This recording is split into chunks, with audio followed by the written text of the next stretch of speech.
नमस्कार शेतकरी मित्रांनो. हा आपला पट्टा पद्धत 9 फुटीचा प्लॉट आहे कराडमधील डॉक्टर जानोगडे साहेबांचा. तर हा ऊसाचा पाला काढून घेतलेला आहे, तर इथे बघू शकता. आणि पाला काढून का घेणं गरजेचं आहे? पाला काढल्यामुळे वारं वगैरे चांगले खेळतं. वारं चांगले खेळल्यामुळे वॉटरशूट निघण्यासाठी मदत होते, ऊसाची जाडी होण्यासाठी मदत होते.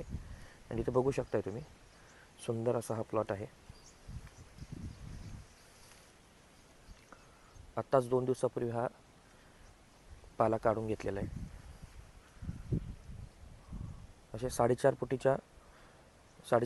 फुटीचे सरी पडलेले आहेत. 4.5 बाय 1.5 वरती कांडी लागण केली होती आणि एक सरी इथं गॅप सोडली होती. त्याच्यामुळे ह्या रोपापासून ते त्या रोपापर्यंत 9 फुटाचा पट्टा इथं पडलेला आहे. आणि बघू शकता, खूप सुंदर असा ऊस आला आहे. त्यामुळे वाल काढणं, पाला काढणं खूप महत्त्वाचं आहे. आणि पाला काढत असताना त्याच्याबरोबर जे बारीक मरकाट आहे, जे खराब झालेलं कोंब आहेत, ते काढणं पण खूप गरजेचं आहे. आणि पाला काढत असताना पाला पूर्णपणे शेंड्यापर्यंत काढायचं नाही, वर 2-3 टोपणं राहिली पाहिजेत. इथं बघू शकता अशा पद्धतीनं. आणि इथं मध्ये बघताय पट्ट्यामध्ये इथं सोयाबीन पण केलेलं आहे. हा इथं बघू शकतोय, मधल्या पट्ट्यात सोयाबीन लावलेलं आहे.